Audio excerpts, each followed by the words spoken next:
उड़ीसा भारत का सबसे खूबसूरत राज्य है जो भारत के पूर्वी तट पर बंगाल की खाड़ी में मौजूद है। उड़ीसा के उत्तर में झारखंड, पूर्व पश्चिम में बंगाल, दक्षिण में आंध्र प्रदेश, तेलंगाना और पश्चिम में छत्तीसगढ़ जैसे राज्यों से ये घिरा हुआ है। ये उसी प्राचीन राष्ट्रीय कलिंग का आधुनिक नाम है जिस पर 261 ईसा पूर्व में मौर्य सम्राट अशोक ने आक्रमण किया था। आज के समय के उड़ीसा की स्थापना 1 अप्रैल 1931 में कटक के कनिका पैलेस में भारत के एक राज्य के रूप में करी गई थी और इस राज्य के ज्यादातर नागरिक उड़िया वास थे। ये भारत का वो पहला राज्य है जो भाषा के आधार पर गठित किया गया है। कुदरत ने यहाँ अपनी सुंदरता को चुन चुन कर बिखेरा है। वहीं इस प्रदेश में ईश्वर की कृपा भी दिखाई पड़ती है। यहाँ हरियाली और अपनी दोनों ही भरपूर मात्रा में मौजूद हैं। इसी कारण यहाँ का वातावरण शांत और सुंदर है। क्षेत्रफल के अनुसार से उड़ीसा 1,15,707 स्क्वायर किलोमीटर में फैला हुआ है, जो भारत का 8वां बड़ा राज्य है, जबकि यहाँ की जनसंख्या 4,37,00,000 है और जनसंख्या के अनुसार ये भारत का 11वां घनी आबादी वाला राज्य है। उड़ीसा की राजधानी भुवनेश्वर है। ये शहर अपने मंदिरों के लिए जाना जाता है। कहा जाता है कि एक समय पर भुवनेश्वर में 7,000 मंदिर थे और आज भी 700 मंदिर यहाँ मौजूद हैं। उड़ीसा के पुरी में स्थित जगन्नाथ मंदिर भारत के सबसे प्रसिद्ध मंदिरों में से एक है, जहां लाखों लोग दर्शन करने जाते हैं। इस मंदिर में आने वाले लोगों के लिए यहाँ पर एक रसोई घर बनाया गया, जो दुनिया का सबसे बड़ा रसोई घर है। उड़ीसी भारत के सबसे पुराने नृत्यों में से एक है। उड़ीसी नृत्य सीखने के लिए दुनिया भर से लोग उड़ीसा आते हैं। यहाँ की मयूरभंज जगह चाइल्ड लेबर से पूरी तरह से मुक्त है और यहाँ बच्चों से कोई काम नहीं करवाया जाता। इसके अलावा उड़ीसा में न केवल भारत का बल्कि पूरे एशिया का सबसे बड़ा गांव है और इस गांव का नाम है भुवन। इस राज्य में 62 से अधिक आदिवासी समुदाय रहते हैं, जिनकी आबादी उड़ीसा की हिस्सेदारी में 22% की है। इस राज्य में लगभग 95% लोग हिंदू धर्म का पालन करते हैं। बहुत से लोग मानते हैं कि रसगुल्ला कोलकाता की देन है, लेकिन असल में रसगुल्ला की उत्पत्ति उड़ीसा में हुई थी। उड़ीसा में एक पत्थर मौजूद है जो दुनिया का सबसे पुराना पत्थर है, जिसे ज़िक्रों ने नाम दिया गया है, और ये पत्थर करीबन 4 अरब साल पुराना है।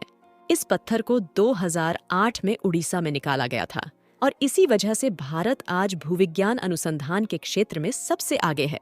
उड़ीसा के संबलपुर में स्थित हीराकुड डैम दुनिया का 4था बड़ा डैम है। भारत के बहुत सारे मिसाइलों का परीक्षण उड़ीसा के व्हीलर आइलैंड में किए गए हैं, जिसका नाम बाद में बदलकर एपीजे अब्दुल कलाम कर दिया गया। सम्राट अशोक के जीवनकाल की सबसे बड़ी और अंतिम लड़ाई धौलीगिरी की पहाड़ियों के बीच लड़ी गई थी, जिसके बाद अशोक ने बौद्ध धर्म अपना लिया था। धौलीगिरी एक पर्वतीय इलाका है। ये राजधानी भुवनेश्वर से 8 किलोमीटर की दूरी पर दया नदी के तट पर बसा है।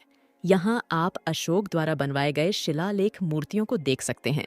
इसके अलावा शांति स्तूप आकर्षण का केंद्र रहता है। धौली पहाड़ी को कलिंग युद्ध का क्षेत्र भी कहा जाता है। नेताजी सुभाष चंद्र बोस, भारत के चौथे राष्ट्रपति वीवी गिरी, सैंड आर्टिस्ट सुदर्शन पटनायक, अंतर्राष्ट्रीय फिल्म निर्माता मीरा नायर, बॉलीवुड की मशहूर अभिनेत्री नंदिता दास और भारत की हॉकी टीम के पूर्व कप्तान दिलीप तिर्की, इन सभी के जन्मभूमि उड़ीसा है। उड़ीसा में मौजूद धानु यात्रा दुनिया का सबसे बड़ा ओपन थिएटर है, जिसे गिनीज बुक में भी दर्ज किया गया है। दरिंगबाड़ी उड़ीसा की कंधमाल जिले में एक खूबसूरत हिल स्टेशन है, जो समुद्री तल से 3000 फीट की ऊंचाई पर स्थित है। ये एक ऐसी जगह है जहां प्रकृति के शानदार पहाड़ियों, झीलों और जंगलों का संगम देखने को मिलता है। ऋषिकुलिया नदी, जो कि उड़ीसा की एक महत्वपूर्ण नदी है, दरिंगबाड़ी देवदार के घने जंगलों और बादलों से घिरी जगह है। ये उड़ीसा में एकमात्र ऐसी जगह है जहां सर्दी के मौसम में बर्फबारी होती है और इसीलिए दरिंगबाड़ी को उड़ीसा का कश्मीर कहा जाता है। पुरी उड़ीसा का महत्वपूर्ण श्रद्धा का केंद्र है, जहां 4 धामों में से एक जगन्नाथ मंदिर मौजूद है और रथ यात्रा में दुनिया भर से लोग शामिल होने आते हैं। इसके अलावा पुरी का समुद्री तट भी आकर्षणीय है। उड़ीसा के कोणार्क शहर में कोणार्क सूर्य मंदिर स्थित है, जिसे 13वीं शताब्दी में गंगा वंश के राजा नरसिंह देव प्रथम ने बनवाया था। इस मंदिर को बनाने में 1000 कलाकारों ने 12 सालों तक लगातार काम किया था। मंदिर में बना 24 पहियों वाला देवव्रत मुख्य आकर्षण का केंद्र है, जिसे 7 घोड़े खींचते हुए आदर्श गए हैं। इस मंदिर को 1984 में यूनेस्को द्वारा विश्व धरोहर घोषित किया जा चुका है। उड़ीसा में एक बेहद खास झील है जिसे चिल्लिका झील कहा जाता है। यहाँ पर्यटक खींचे चले आते हैं। ये झील एशिया की सबसे बड़ी खारे पानी की झील भी है। जो भी पर्यटक उड़ीसा जाता है वो यहाँ जरूर जाता है। कालिजाई मंदिर चिल्लिका झील के एक द्वीप पर स्थित बहुत ही आकर्षक मंदिर है। इस मंदिर में देवी कालिजाई की पूजा करी जाती है। इस मंदिर तक पहुंचने के लिए नाव का इस्तेमाल किया जाता है। इसके अलावा झील के किनारे कई प्रवासी पक्षी देखने को मिलते हैं और पूरे भारत में केवल इसी झील में डॉल्फिन मछलियां दिखाई पड़ती हैं, जो आने वाले टूरिस्टों को अपनी कलाबाजियां दिखाकर खुश कर देती हैं। लिंगराज मंदिर राजधानी भुवनेश्वर में स्थित है। ये भुवनेश्वर का मुख्य मंदिर है। पूर्वी भारत के सबसे लोकप्रिय पर्यटन स्थल भुवनेश्वर, कोणार्क और पुरी को गोल्डन ट्रायंगल बोला जाता है। उड़ीसा में दुर्गा पूजा, रथ यात्रा, छाव, कलिंग महोत्सव, शीतल षष्ठी, कोणार्क डांस गम्हा और मकर मेला सबसे प्रसिद्ध त्योहार है। उड़ीसा में महानदी रिवर डेल्टा बहती है, जो कि खारे पानी के मगरमच्छों का सबसे बड़ा घर भी है।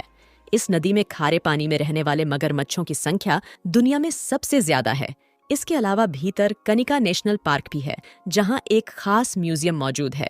इसमें अनेकों तरह के मगरमच्छ के कंकाल आपको देखने को मिलेंगे, जो सैकड़ों साल पुराने हैं। यहाँ एक घना जंगल है, जहाँ अलग अलग तरह के जानवर रहते हैं।